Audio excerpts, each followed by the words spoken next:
Dalam konteks perbicaraan sesuatu kes di mahkamah Tuan Hanis, sejauh mana hak seseorang yang kena tuduh, sejauh mana hak dan sejauh mana kata apa, yang mana yang boleh, yang mana tak boleh seseorang yang kena tuduh untuk bercakap di luar pada mahkamah itu sejauh mana, dan adakah ia hanya tertakluk kepada yang kena tuduh saja ataupun saksi juga? Baik, terima kasih. Satu soalan yang cukup relevan dengan tajuk topik ini.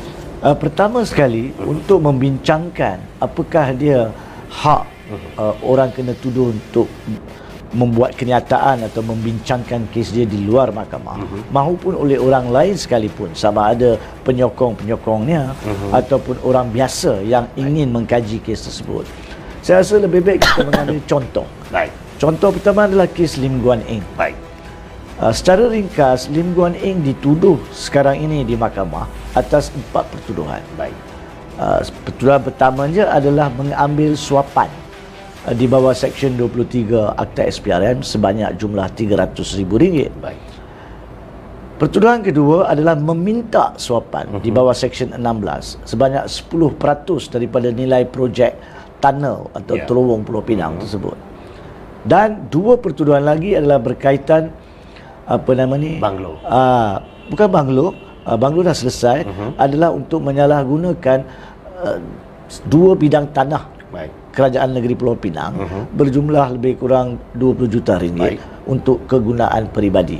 Itu Seksyen 403 Kanun Keseksaan. Nah, walaupun sekalipun kita bukan nak bincangkan intipati pertuduhan maupun apa yang berlaku di mahkamah berkaitan keterangan-keterangan saksi pendakwa sampai sekarang. Baik. Apa yang berlaku adalah, Saudara Zawazi, apabila perbicaraan bermula sejak Disember tahun lalu sebenarnya, dan bersambung pada minggu mulai daripada 22 hari bulan Jun yang lalu. Pada 24 hari bulan dilaporkan oleh media bahawa sesudah perbicaraan Lim Guan Eng telah keluar daripada kamar mahkamah dan kemudiannya membuat satu kenyataan. Pada masa itu, saksi yang memberi keterangan adalah Zarul, yang dikatakan pegawai daripada syarikat yang memberi suapan ataupun yang telah diminta suapan. Dan keluarnya Guan Eng di medan di perkarangan mahkamah, dia membuat kenyataan bahawa apa yang dikatakan adalah palsu. Cerita itu direka-reka. Tidak ada 1 sen pun yang diterima. Itu adalah pembelaan, perkara yang boleh dan wajib dibangkitkan semasa pembelaan. Dan kita kena faham, pada masa itu Zarul ataupun Zahrul tersebut baru memberi keterangan di tahap pertama. Ini pun rakyat kena faham. Iaitu apabila seorang saksi dipanggil, Saudara Zawazi, dia ada 3 tahap. Mula-mula sekali pendakwa raya tanya dia, apa yang berlaku? Baik. Oh, saya nampak sipulan-sipulan menembak lelaki tersebut, contohnya. Habis dia bagi keterangan berkaitan dengan peristiwa tersebut, berkaitan kes berkenaan. Kemudian peguam bela OKT ni, orang kena tuduh, berhak tanya soal balas. Baik. Di sinilah dia akan tanya, betulkah awak nampak? Bukankah kacamata awak ni power dia tinggi 600? Hari itu awak tak pakai spek. Jadi sama ada keterangan awal semasa keterangan utama tu diterima atau tidak oleh mahkamah, cuma mahkamah tentukan selepas selesai saksi itu nanti. Baik. Jadi di sini apa yang sepatutnya berlaku adalah apa yang nak dibangkitkan tu wajib tak akan dibangkitkan oleh peguam bela Lim Guan Eng, iaitu Goh Beng Sing Dio yang mewakili beliau dan pasukannya. So disebabkan pada masa itu Zarul belum disoal balas. Bila Lim Guan Eng keluar dari mahkamah dan membuat kenyataan tersebut, maka kandungan kenyataan itu perlu dinilai. Adakah dia ni menggugat proses perjalanan mahkamah dari sudut apa, dan adakah ia ni mendahului mahkamah dan akan mengganggu perbicaraan yang adil untuk diri Lim Guan Eng sendiri. Dan adil ni bukan sahaja Lim Guan Eng, juga kepada pihak pendakwa raya. So itu peristiwa kes Lim Guan Eng. Apa yang dia boleh bercakap sepatutnya adalah apabila beliau disiasat sebelum itu, jauh pada tahun 2020 dan sebagainya, pada masa itu dia boleh katakan, kalau dikeluar daripada balai polis masa saya datang, dia boleh bagi tahu Saya dipanggil untuk memberi keterangan. Saya telah bekerjasama dan saya juga telah maklumkan segala apa yang mereka bangkitkan adalah tidak benar. Sebab pada masa itu dia belum tuduh lagi di mahkamah.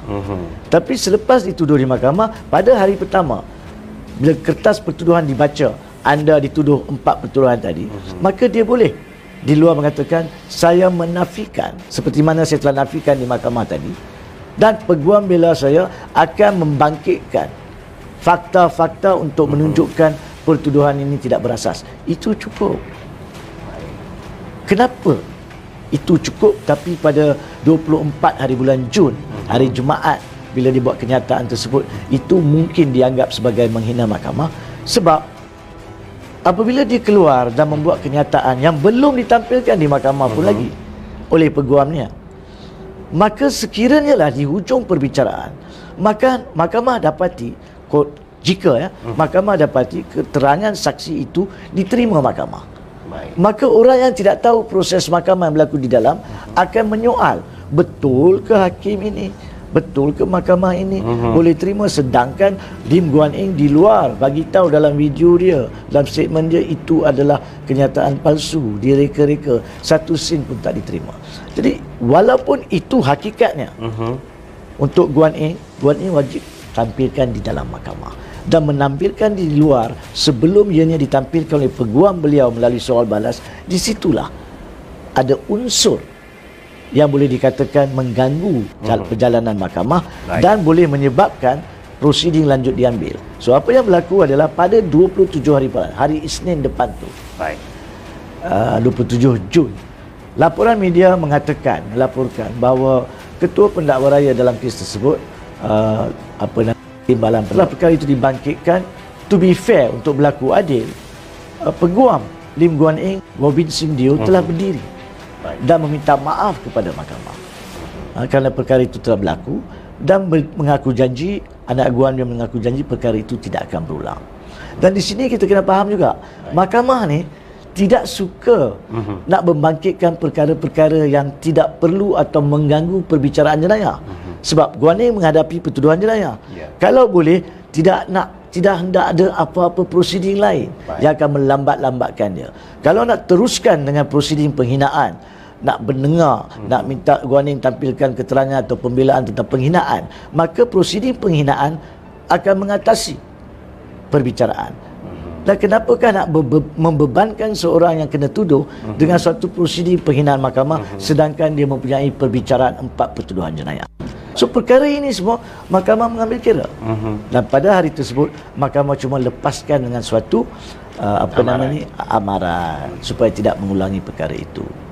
Pada hakikatnya, kalau saya boleh sambung sedikit di sini, bukan saja dalam kes Lim Guan Eng, sebelum kita sentuh kes Syed Saddiq, sebelum daripada ini, semasa perbicaraan Najib Razak, ada laporan dalam perbicaraan 1MDB di mana setelah jatuhnya Kerajaan Pakatan Harapan dan setelah digantikan peguam negara baru Idrus Harun menggantikan Tommy Thomas, di persekitaran 4 hari bulan Mac tahun 2020, Najib Razak telah di Facebooknya membuat satu kenyataan, sekarang ini saya boleh harapkan suatu perbicaraan yang kondusif, yang lebih adil.